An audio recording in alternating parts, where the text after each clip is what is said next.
ಕರ್ನಾಟಕದ ಜನತೆಗೆ ಮತ್ತೆ ಶಾಕ್. ನಂದಿನಿ ಉತ್ಪನ್ನಗಳ ಬೆಲೆ ಏರಿಕೆ, ಹಾಲಿನ ರೇಟ್ ಹೆಚ್ಚಿಸಲು ಪ್ಲಾನ್. ಸಾಗರ ಜಲಾಶಯದಲ್ಲಿ ಸೆಲ್ಫಿ ತೆಗೆದುಕೊಳ್ಳಲು ಹೋಗಿ ಪ್ರವಾಹದ ನೀರಿನಲ್ಲಿ ಕೊಚ್ಚಿ ಹೋದ ಯುವಕ. ಮುಂದಿನ ತಿಂಗಳಿನಿಂದ ಬೆಂಗಳೂರಿನ 243 ವಾರ್ಡ್ಗಳಲ್ಲಿ ನಮ್ಮ ಕ್ಲಿನಿಕ್ ಸೇವೆ ಪ್ರಾರಂಭ. ಸಿಎಂ ಬಸವರಾಜ ಬೊಮ್ಮಾಯಿ ಹೇಳಿಕೆ. ಹಾಲಿನ ಉತ್ಪನ್ನಗಳು, ಆಹಾರ ಧಾನ್ಯಗಳ ಬೆಲೆ ಹೆಚ್ಚಳ ಇಂದಿನಿಂದಲೇ ಜಾರಿ. ಜೀವನ ಮತ್ತಷ್ಟು ದುಬಾರಿ. ಜಮ್ಮು ಕಾಶ್ಮೀರದಲ್ಲಿ ಆಕಸ್ಮಿಕ ಸ್ಫೋಟದಲ್ಲಿ ಸೇನಾ ಕ್ಯಾಪ್ಟನ್ ನೈಬ್ ಸುಬೇದಾರ್ ಸಾಲ. ವಿದ್ಯಾರ್ಥಿನಿ ಆತ್ಮಹತ್ಯೆ. ಹಿಂಸಾಚಾರಕ್ಕೆ ತಿರುಗಿದ ಪ್ರತಿಭಟನೆ. ತಮಿಳುನಾಡಿನ ಕಲ್ಲುಕುರುಚಿಯಲ್ಲಿ ಕರ್ಫ್ಯೂ ಜಾರಿ. ಪ್ರಧಾನಿ ಹುದ್ದೆಗೆ ಯಾರನ್ನು ಬೇಕಾದರೂ ಬೆಂಬಲಿಸಿ, ಆದರೆ ರಿಷಿ ಸುನಕ್ ಬೇಡ. ಬೆಂಬಲಿಗರಿಗೆ ಬೋರಿಸ್ ಜಾನ್ಸನ್ ಸೂಚನೆ. ಕೊನೆಗೂ ರಾಜಪಕ್ಸೆ ರಾಜೀನಾಮೆ. ಶ್ರೀಲಂಕಾ ಹಂಗಾಮಿ ಅಧ್ಯಕ್ಷರಾಗಿ ರಾನಿಲ್ ವಿಕ್ರಮ್ ಸಿಂಘೆ ಪ್ರಮಾಣ ವಚನ ಸ್ವೀಕಾರ. ಕೇಂದ್ರ ಸರ್ಕಾರದ ಬೆಲೆ ಏರಿಕೆ ನೀತಿಯನ್ನು ವಿರೋಧಿಸಿ ಮಾಜಿ ಸಿಎಂ ಎಚ್.ಡಿ. ಕುಮಾರಸ್ವಾಮಿ ಅವರು ವಾಗ್ದಾಳಿಯನ್ನ ನಡೆಸಿದ್ದಾರೆ. ಕೇಂದ್ರದ ಬೆಲೆ ಏರಿಕೆ ನೀತಿ ಜನಸಾಮಾನ್ಯರ ಬದುಕನ್ನ ಹಾಳು ಮಾಡ್ತಿದೆ ಅಂತ ವಾಗ್ದಾಳಿಯನ್ನ ನಡೆಸಿದ್ದಾರೆ. ನೀತಿಗಳೇನಿದೆ ಇದು ಮತ್ತೆ ಈಗೇನು ಈಗಾಗಲೇ ಪೆಟ್ರೋಲಿಯಂ ಪ್ರಾಡಕ್ಟ್ನ ಬೆಲೆಗಳಿರ್ಬೋದು, ದಿನನಿತ್ಯದ ವಸ್ತುಗಳ ಬೆಲೆ ಏರಿಕೆ ಆಗಿರತಕ್ಕಂಥದ್ದು ಒಂದು ಭಾಗ. ಅದರ ಜೊತೆಯಲ್ಲಿ ಇವತ್ತು ಜನಸಾಮಾನ್ಯರು ಪ್ರತಿನಿತ್ಯ ಉಪಯೋಗ ಮಾಡ್ತಕ್ಕಂಥ ಪದಾರ್ಥಗಳು ಮತ್ತು ಆಹಾರ ಪದಾರ್ಥಗಳ ಬಗ್ಗೆನೂ ಸಹ GSTಯನ್ನು ಇವತ್ತು 5%ಇಂದ 18%ವರೆಗೆ ಇವತ್ತು ಏರಿಕೆ ಮಾಡಿರ್ತಕ್ಕಂಥದ್ದೇನಿದೆ, ಇದು ಅತ್ಯಂತ ಜನವಿರೋಧಿ ಸರ್ಕಾರ. ಇದು ಒಂದು ಕಡೆ ಪ್ರಧಾನಮಂತ್ರಿಗಳು ಹೇಳ್ತಾರೆ, ದೇಶದಲ್ಲಿ ಹಲವಾರು ಸರ್ಕಾರಗಳು ಉಚಿತ ಕಾರ್ಯಕ್ರಮಗಳನ್ನು ಘೋಷಣೆ ಮಾಡಿ ದೇಶದ ಒಂದು ಆರ್ಥಿಕ ಪರಿಸ್ಥಿತಿಯನ್ನು ಹಾಳು ಮಾಡಲಿಕ್ಕೆ ಹೊರಟಿದ್ದಾರೆ ಅಂತ ಹೇಳಿ.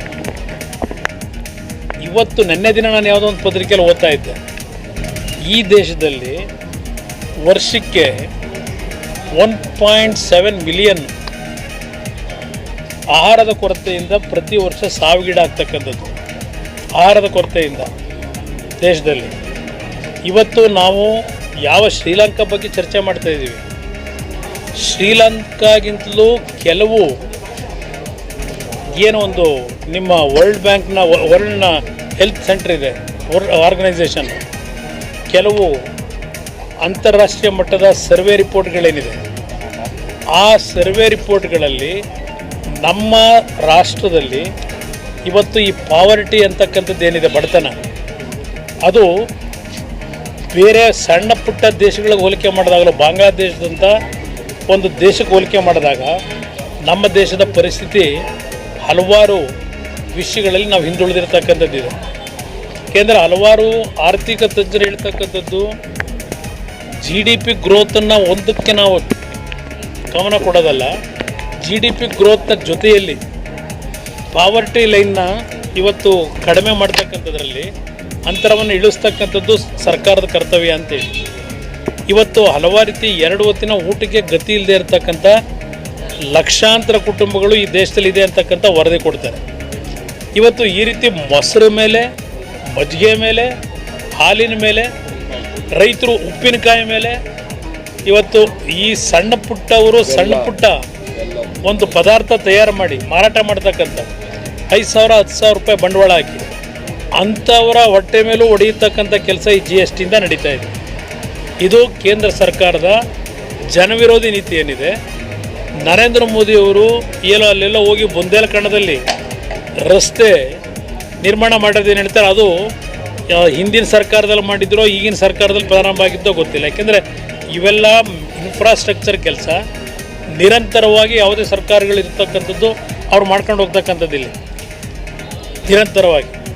ಆದರೆ ಬಡತನ ಅಂತಕ್ಕಂಥದ್ದು ಈ ದೇಶದಲ್ಲಿ ಇದೆಯಲ್ಲ, ಕೋವಿಡ್ನ ಅನಾಹುತ ಆದಾಗ ಇವತ್ತು ಹಲವಾರು ಲಕ್ಷಾಂತರ ಕುಟುಂಬಗಳು ಉದ್ಯೋಗ ಇಲ್ಲದೆ ಇವತ್ತು ಯಾವೊಂದು ಬೀದಿಗೆ ಬಂದಂಥ ಇವತ್ತು ಉದ್ಯೋಗ ಅರಸಿ ಇನ್ನೂ ಹೋರಾಟ ಮಾಡ್ತಾ ಇರತಕ್ಕಂಥ ಆ ವರ್ಗದ ಜನ ಎಲ್ಲ ಏನಿದ್ದಾರೆ, ಇವತ್ತು ಇಂಥ ಜನರ ಮೇಲೆ ಇವತ್ತು ನೀವು ಈ ರೀತಿಯ GSTಯನ್ನು ಇವತ್ತು ಹೊರೆ ಹೊರಿಸ್ತಾ ಇರತಕ್ಕಂಥದ್ದೇನಿದೆ. ನಾನು ಪ್ರಥಮವಾಗಿ GST ಇಂಟ್ರಡಕ್ಷನ್ ಆದಾಗಲೇ ವಿಧಾನಸಭೆ ಕಲಾಪದಲ್ಲಿ ಹೇಳಿದೆ, ಈ GST ಏನಿದೆ ಮುಂದಿನ ದಿನಗಳಲ್ಲಿ ಪ್ರತಿಯೊಬ್ಬರಿಗೂ ಮಾರ್ಕ್ ಆಗ್ತದೆ ಅಷ್ಟೇ ಅಲ್ಲ, ರಾಜ್ಯಗಳ ಮೇಲೂ ಪರಿಣಾಮ ಬೀರ್ತದೆ. ನೀವು ಹಗ್ಗ ಕೊಟ್ಟು ಕುತ್ತಿಗೆ ಕೊಟ್ಟು ಬಂದಿದ್ದೀರಿ. ಇದು ಮುಂದಕ್ಕೆ ನೇಣು ಹಾಕ್ತಕ್ಕಂಥ ಪರಿಸ್ಥಿತಿ ನಿರ್ಮಾಣ ಮಾಡ್ತಾರೆ ಕೇಂದ್ರ ಸರ್ಕಾರ ಅಂತಕ್ಕಂಥದ್ದು ನಾನು ಅವತ್ತೇ ಹೇಳಿದ್ದೇನೆ ವಿಧಾನಸಭೆ ಕಲಾಪದಲ್ಲಿ. ಅದರಿಂದ ಇಲ್ಲಿ ಇವತ್ತು ಕೇಂದ್ರ ಸರ್ಕಾರದ ಈ ನೀತಿಗಳೇನಿದೆ ಪುನರ್ ಪರಿಶೀಲನೆ ಮಾಡಬೇಕು ಅಂತಕ್ಕಂಥದ್ದು ನನ್ನ ಅಭಿಪ್ರಾಯ. ಸಮರ್ಥನೆ ಮಾಡ್ಕೊಂಡು ಸಿಎಂ ಹಾದಿಯಲ್ಲಿ ಎಲ್ಲ ಸಣ್ಣವರಿಗೆ ತೊಂದರೆ ಆಗಲ್ಲ ಅಂತ ಒಂದ್ ಕಡೆ ಸಿಎಂ ಹೇಳ್ತಾರೆ, ಇನ್ನೊಂದ್ ಕಡೆ ಅನಿವಾರ್ಯ ಈಶ್ವರಪ್ಪ ಹೇಳ್ತಾರೆ ಸರ್. ಈಗ ಹಾಲು ಉಪಯೋಗ ಮಾಡೋರು ಯಾರು? ಇವತ್ತು ಯಾವುದೇ ರೀತಿಯ ಪ್ಯಾಕೆಟನ್ನು ಮಾಡಿ ಮಾರಾಟ ಮಾಡ್ತಕ್ಕಂಥದ್ದು ಇದೆಯಲ್ಲ, ಇವತ್ತು ಬಡವರು ಹಪ್ಪಳ ತಯಾರು ಮಾಡ್ತಾರೆ, ಅದನ್ನು ತಗೊಂಡೋಗಿ ಪ್ಯಾಕೆಟ್ ಮಾಡಿ ಮಾರಾಟ ಮಾಡ್ತಾರೆ. ಅದಕ್ಕೂ GST ಹಾಕಿದ್ರೆ ಬಡವ್ರ ಮೇಲೆ ಅನುಕೂಲ ಆಗಲ್ವಾ? ಅದು ಅವ್ರು 1,000-2,000 ರೂಪಾಯಿ ಇನ್ವೆಸ್ಟ್ಮೆಂಟ್ ಮಾಡಿ ಆ ಜೀವನಕ್ಕೆ ಮಾರ್ಗೋಪಾಯ ಹುಡುಕೊಂಡಿರ್ತಾರೆ. ಅಂಥ ಕುಟುಂಬಗಳ ಮೇಲೂ ಇದು ನೇರವಾಗಿ ಹೊರೆ ಆಗ್ತಕ್ಕಂಥದ್ದು. BJP ಅವರು ಹೇಳ್ತಕ್ಕಂಥದ್ದು ಅವ್ರ ಸರ್ಕಾರ ಇದೆ, ಅವ್ರು ಏನೇ ತಪ್ಪು ಮಾಡ್ಕೊಂಡ್ರು ಅದನ್ನು ಬಿಂಬಿಸ್ಕೋಬೇಕಾದಂಥದ್ದು, ಅದು ಅವರು ಆ ಒಂದು ಹವ್ಯಾಸ ಬೆಳೆಸ್ಕೊಂಬಂದುಬಿಟ್ಟಿದ್ದಾರೆ. 100 ಸುಳ್ಳು ಹೇಳಿ 1 ಸತ್ಯ ಮಾಡುವಂತೆ ಅದನ್ನು ಮುಂದುವರಿಸ್ಕೊಂಡಿದ್ದಾರೆ ಅಷ್ಟೇ. ನಾವು ಜನಪ್ರಿಯ ಅಲ್ಲ, ಜನಪರ ಸರ್ಕಾರ ಅಂತಾರೆ. ಎಲ್ಲಿಂದ ಜನಪರ ಸರ್ಕಾರ? 8 ವರ್ಷ ಆಯ್ತಲ್ಲ. 8 ವರ್ಷದಲ್ಲಿ ಇವತ್ತು ಡಾಲರ್ ಬೆಲೆ ಎಲ್ಲಿಗೆ ಹೋಯ್ತು? ಬಹುಶಃ 2005 ಡಾಲರ್ ಬೆಲೆ 39 ರೂಪಾಯಿ ಇತ್ತೇನೋ. ಡಾಲರ್ ಬೆಲೆ 2005ಕ್ಕೆ, ಇವತ್ತು 2022ಕ್ಕೆ 80 ರೀಚ್ ಆಗ್ತಾ ಇದ್ದೇವೆ. ಇವತ್ತು ಇನ್ಫ್ಲೇಷನ್ ರೇಟ್ ಎಲ್ಲಿಗೆ ಹೋಗಿದೆ? ಅಮೇರಿಕಾದಲ್ಲಿ 9% ಹೋಗಿರೋದಕ್ಕೆ ಚಿಂತನೆ ಮಾಡ್ತಾ ಇದ್ದಾರೆ ಇನ್ಫ್ಲೇಷನ್ ರೇಟ್ ಬಗ್ಗೆ. ನಮ್ಮಲ್ಲೂ ಈಗಾಗಲೇ 7 ಹೊರಟೋಗಿದ್ದೇವೆ. ನಮ್ಮಲ್ಲೂ ಕೆಲವು ಇನ್ಫ್ಲೇಷನ್ ರೇಟಲ್ಲಿ ಕೆಲವು 15% ಹೋಗಿದ್ದೀವಿ. ಇದ್ರ ಬಗ್ಗೆ ನಾವು ಇನ್ನೂ ಚಿಂತನೆ ಮಾಡ್ತಾ ಇಲ್ಲ. ಇದ್ರ ಬಗ್ಗೆ ಭಾಳ ಲಘುವಾಗಿ ತಗೊಂಡಿದ್ದೇವೆ. ಅದರಿಂದ ಇಲ್ಲಿ ಈಗ ಮೊನ್ನೆ ಯಾರೋ ಹೇಳ್ತಾ ಇದ್ರು, ಇವತ್ತು ಫಾರಿನ್ ಎಕ್ಸ್ಚೇಂಜ್ ಏನಿದೆ ಇನ್ನೊಂದು 8 ತಿಂಗಳಿಗೋ 10 ತಿಂಗಳಿಗೋ ಆಗ್ಬೋದು, ಅದೆಲ್ಲ ಖಾಲಿ ಆದರೆ ಮುಂದಗತಿ ಏನು ಅಂತೇಳಿ ಈಗಾಗಲೇ ನಮ್ಮ ದೇಶದ ಕೇಂದ್ರ ಸರ್ಕಾರದ ನೀತಿಯಿಂದ ಸುಮಾರು 2.5 ಲಕ್ಷ ಇನ್ವೆಸ್ಟ್ ಮಾಡಿದಂಥ 2.5 ಲಕ್ಷ ಮಿಲಿಯನ್ನೋ ಬಿಲಿಯನ್ನೋ ಇರಬೇಕು, ಕೋಟಿ 2.5 ಲಕ್ಷ ಬಿಲಿಯನ್ನು ಹಣ ಇವತ್ತು ವಿದೇಶದವ್ರು ಯಾರು ಇನ್ವೆಸ್ಟ್ಮೆಂಟ್ ಮಾಡಿದ್ರು ವಾಪಸ್ ತಗೊಂಡಿದ್ದಾರೆ ಈಗಾಗಲೇ. ಇದು ಮತ್ತೆ ಮುಂದುವರ್ಕೊಂಡು ಹೋದಾಗ ಮುಂದೆ ಏನಾಗ್ಬೋದು ದೇಶದಲ್ಲಿ, ಇದೆಲ್ಲ ಚರ್ಚೆ ಮಾಡಬೇಕಾದಂಥ ಒಂದು ಹಂತಕ್ಕೆ ನಾವು ಬಂದು ತಲುಪಿದ್ದೇವೆ ಸರ್. ಈಗ ದಸರಾ ಆಗಮಿಸ್ತಾ ಇದೆ. ಈಗ ಕಳೆದ 2 ವರ್ಷಗಳಿಂದಲೂ ಕೂಡ ಪ್ರವಾಸೋದ್ಯಮ ಕುಂಠಿತ ಆಗಿದೆ ಕೊರೋನಾ ಅವಳಿಯಿಂದ. ಈ ಬಾರಿ ಅದ್ದೂರಿ ದಸರಾ ಆಗಬೇಕು ಅಂತ ಏನು ಸಲಹೆ ಕೊಡ್ತೀರಾ ಸರ್ಕಾರಕ್ಕೆ? ದಸರಾ ಅದ್ದೂರಿಯಾಗಿ ಆಗಬೇಕು.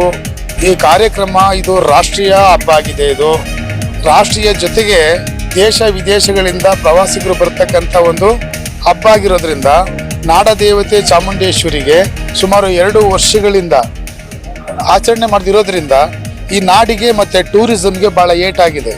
ನಾನು ಮೊನ್ನೆ ಕಳೆದಂಥ ವಿಧಾನ ಪರಿಷತ್ತಿನ ಪರಿಷತ್ ಒಳಗಡೆ ನಾನು ಕೇಳ್ತಕ್ಕಂಥ ಸಂದರ್ಭದಲ್ಲಿ ಏನು ಮೈಸೂರು ಪ್ರಾಧಿಕಾರ ಚಾಮುಂಡೇಶ್ವರಿ ಬೆಟ್ಟ ಏನಿದೆ ಆ ಬೆಟ್ಟವನ್ನು ನೀವು ಮಹದೇಶ್ವರಿ ಬೆಟ್ಟ ಥರ ಒಂದು ಪ್ರಾಧಿಕಾರವನ್ನು ಮಾಡಿ, ಅದಾದ ಮೇಲೆ ಏನು ನಮ್ಮ ದಸರಾ ಮಾಡ್ತೀವಿ ದಸರಾ ಪ್ರಾಧಿಕಾರವನ್ನು ಕೂಡ ಮಾಡಿದರೆ ಭಾಳ ಒಳ್ಳೆಯದು, ಮಾಡಲೇಬೇಕು ಅಂತಕ್ಕಂಥದ್ದು ನಾನು ಹೇಳಿದ್ದೇನೆ. ಈಗ ಬೆಂಗಳೂರಿನಲ್ಲಿ ಕರಗ ಮಾಡ್ತಾರೆ, ಚೆನ್ನಾಗಿ ಮಾಡ್ತಾರೆ. ಮೈಸೂರಿನಲ್ಲಿ ನಾವು ಕರಗಕ್ಕಿಂತಲೂ ಭಾಳ ಹೆಸರುವಾಸಿ ಪಡೆದಂಥದ್ದು ಮೈಸೂರು ದಸರಾ. ಈ ದಸರೆಗೆ ಇತಿಹಾಸ ಇದೆ. ಮೈಸೂರಿಗೆ ರಾಜವಂಶರು ಪರಂಪರೆ ಕೊಟ್ಟಂಥ ಕೊಡುಗೆ ಇದೆ. ಇವತ್ತಿನವರೆಗೂ ಕೂಡ ಅರಮನೆ ನೋಡತಕ್ಕಂಥ ಜಾಗವಾಗಿದೆ, ಯಾತ್ರಿಕರಿಗೆ ಒಳ್ಳೆ ಪ್ಲೇಸ್ ಆಗಿದೆ.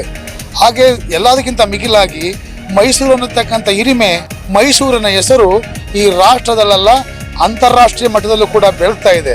ಅಂಥ ಟೈಮಲ್ಲಿ ಮೈಸೂರು ದಸರಾವನ್ನು ವೈಭವೀಕರವಾಗಿ ಮಾಡಲೇಬೇಕಂತಕ್ಕಂಥ ಒತ್ತಾಯವನ್ನು ಕೂಡ ನಾನು ಈ ಮೂಲಕ ಒತ್ತಾಯ ಮಾಡ್ತೇನೆ.